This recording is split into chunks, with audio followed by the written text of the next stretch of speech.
সজীব ওয়াজেদ জয় গুলশানে মাতাল অবস্থায় ফুটপাতের উপর গাড়ি তুলে দিয়েছিল, একজনকে মেরে ফেলছিল। তখন হাসিনা কান্দে কাইটা বেগম খালেদাকে ফোন করেছেন, আমার ছেলেটাকে বাঁচান, আপনি একজন মা।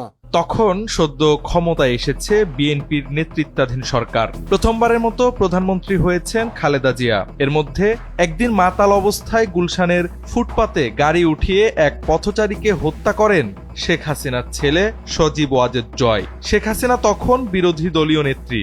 এ ঘটনায় জয়কে গ্রেফতার করে পুলিশ। স্বাভাবিক প্রক্রিয়ায় শুরু হওয়ার কথা ছিল বিচার কার্য, কিন্তু ছেলেকে বাঁচাতে হন্তদন্ত হয়ে শেখ হাসিনা সরাসরি ফোন করলেন প্রধানমন্ত্রী খালেদা জিয়াকে। কান্নাজড়িত কণ্ঠে অনুনয় বিনয় করে অনুরোধ করলেন যেন তার ছেলেকে বাঁচানো হয়।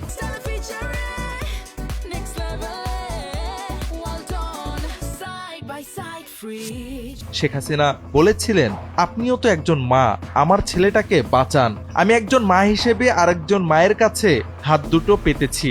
এই অনুরোধের প্রেক্ষিতে খালেদা জিয়ার হস্তক্ষেপে এক প্রকার মুক্তি পান সজীব ওয়াজেদ জয়। এই তথ্য প্রকাশ করেছেন দৈনিক যুগান্তরের সম্পাদক কবি আব্দুল হাই শিকদার।